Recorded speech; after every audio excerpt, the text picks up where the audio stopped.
So, kailangan magkaroon ng forgiveness sa inyo guys, and iwasan nyo ng manumbat. Magpasalamat na lang kayo kasi natuto kayong tumayo sa sarili nyong paa and hindi kayo naging pasaway or hindi kayo naging pabigat, no? Natuto kayo on your own, 'di ba?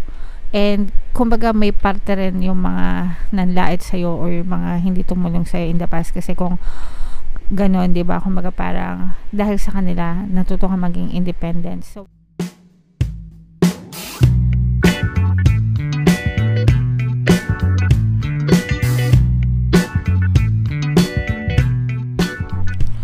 hello guys, hello Gemini, welcome back to Pinoy Pixie Tarot. Ang pamagat ng episode natin for tonight is anong ganap sa buhay mo.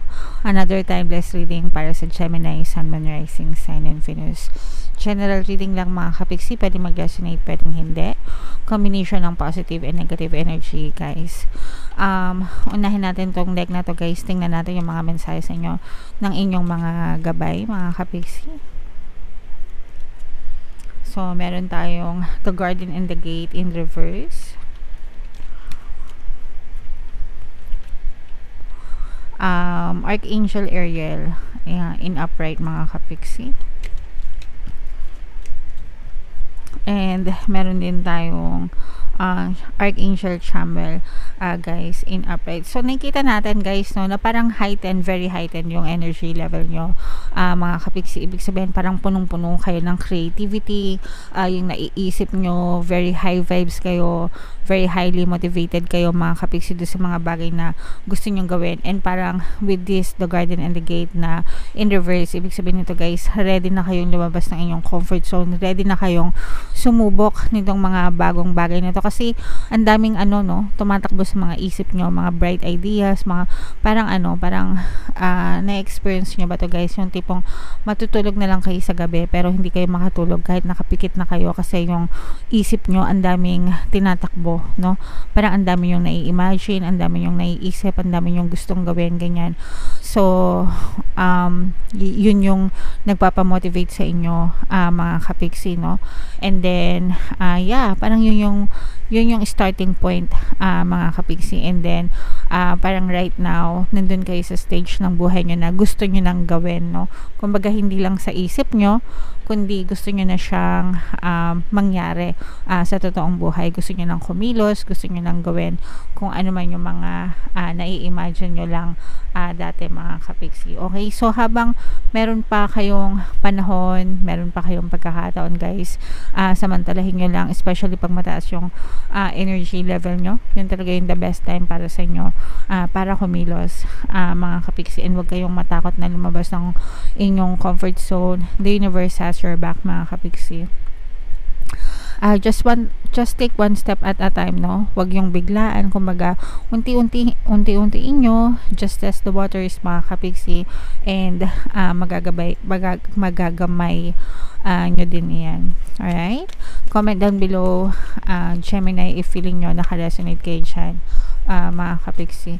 So ito naman, tingnan natin yung ganap sa buhay mo Gemini. Shuffle natin to, hanapin natin yung energy nyo. Habang sinashuffle ko to, panoorin nyo muna yung video natin regarding sa ating paano mag-manifest ng abundance video course. Kapiksi, sawa ka na ba sa mga struggles at hirap sa buhay mo? Masipag ka ba at masikap sa buhay ngunit hindi ka pa rin umaasenso? Ilang beses ka na bang nag-attempt magnegosyo at mag-invest pero palagi ka pa rin nalulugi?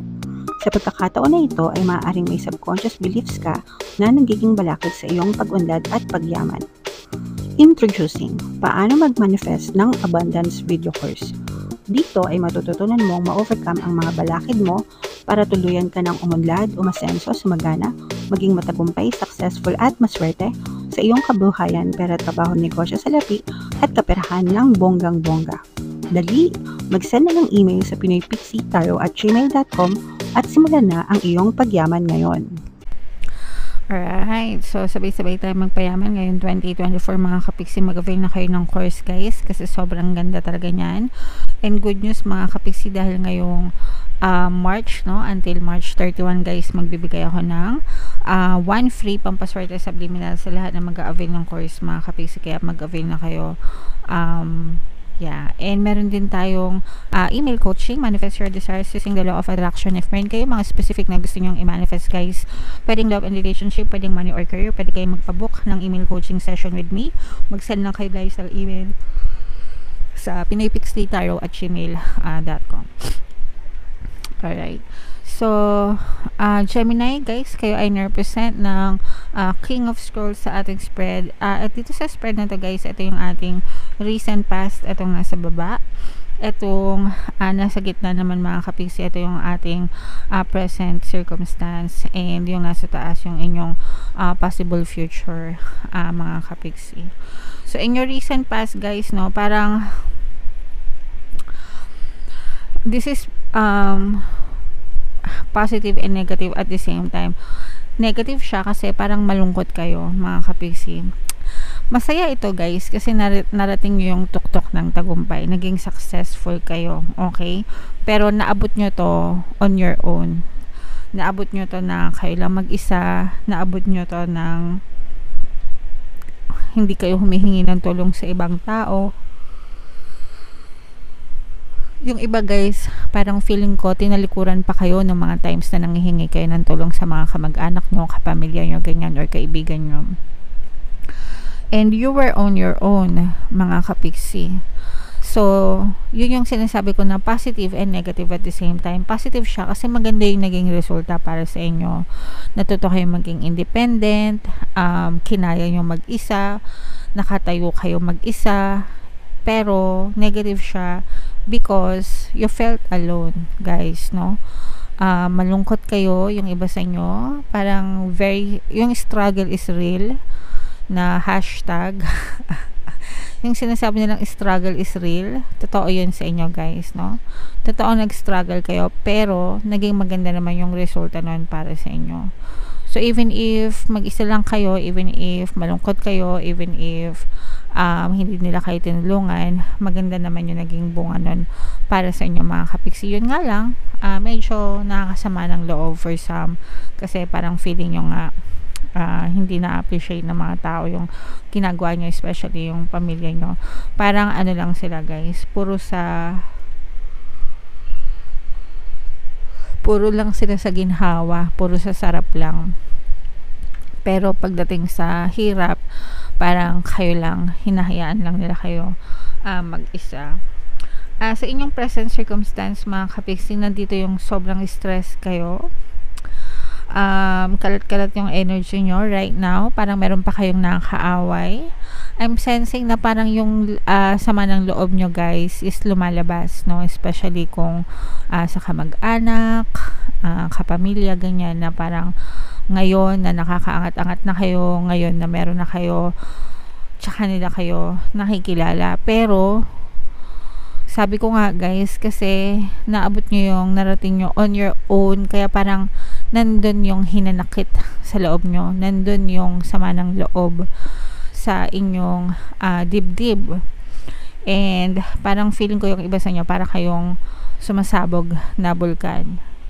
Parang yung iba sa inyo nanunumbat din, no, na bakit nung mga times na kailangan ko ng tulong, hindi nyo ako pinapansin, pero ngayon kilala nyo na ako, parang ganun, parang drama lang.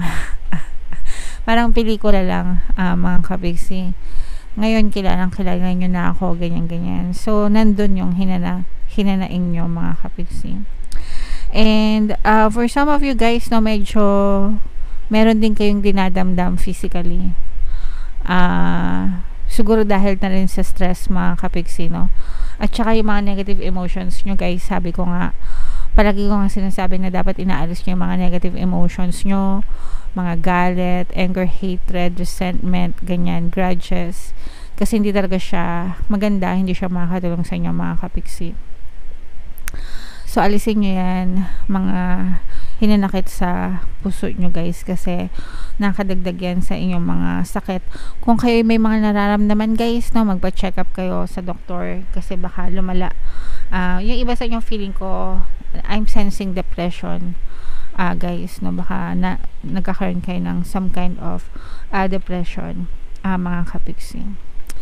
And it's lonely at the top, parang ganon, parang malungkot kahit na matagumpay ka, kahit na independent ka, kahit na nabibili mo lahat ng mga bagay na gustuhin mo, parang malungkot ka pa rin, mga kapiksi. So kailangan magkaroon ng forgiveness sa inyo, guys, and iwasan nyo ng manumbat. Magpasalamat na lang kayo kasi natuto kayong tumayo sa sarili nyong paa, and hindi kayo naging pasaway, or hindi kayo naging pabigat, no? Natuto kayo on your own, 'di ba? And kumbaga may parte rin yung mga nanlait sa'yo or yung mga hindi tumulong sa'yo in the past, kasi kung ganon, 'di ba? Kumbaga parang dahil sa kanila natuto ka maging independent. So wag ka na manumbat, and just focus on yourself, mga kapiksi.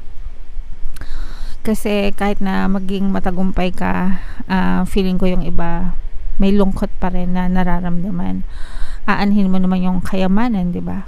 Kung wala ka naman kasama sa buhay. Nagets nyo ba? Sana naiintindihan nyo, mga kapiksi. Wag nyong igaya yung sarili nyo sa ugali nila. Sila yon, hindi kayo, 'di ba? Basta kayo, just do what you love. Kung kaya nyo tumulong, gawin nyo ng bukal sa kalooban nyo, hindi yung tutulong kayo pero manunumbat kayo. Wag ganun, mga kapiksi, no? And palagi nyo isipin, yung mga mababait na tao, pinagpapala pa rin yan, guys, kahit nasabihin nyo na. Pero syempre, bigyan nyo rin ng limitasyon. Wag nyo rin namang hayaan na abusuhin kayo. Tumulong dun sa hangganan, kung hanggang saan yung kaya nyo, diba? Wag, at the same time, wag nyo rin namang hayaan na abusuhin kayo. So dapat kayo na rin yung magbigay sa sarili nyo ng limitasyon ng pagtulong sa kanila. Kasi kapag hindi nyo yung ginawa, guys, malungkot eh. Meron ako nararamdaman na kalungkutan sa inyo, guys. So work on yourself first. Hindi lahat nadadaan sa material na bagay. Importante pa rin yung pakikipagkapwa-tao natin, mga kapiksi. Alright? Okay, so comment down below, Gemini, if feeling nyo nakaresonate kayo dyan sa mga messages na yan. Ito yung ating pampaswerte subliminal, guys. Pakinggan nyo para maging maswerte talaga kayo. And ito naman yung ating success stories ng paano mag-manifest ng abundance video course. Click here to subscribe, guys, and click here to join our membership program. Thank you for liking, sharing, and subscribing, and see you again next time. I love you all, guys. Have a nice day. Bye-bye.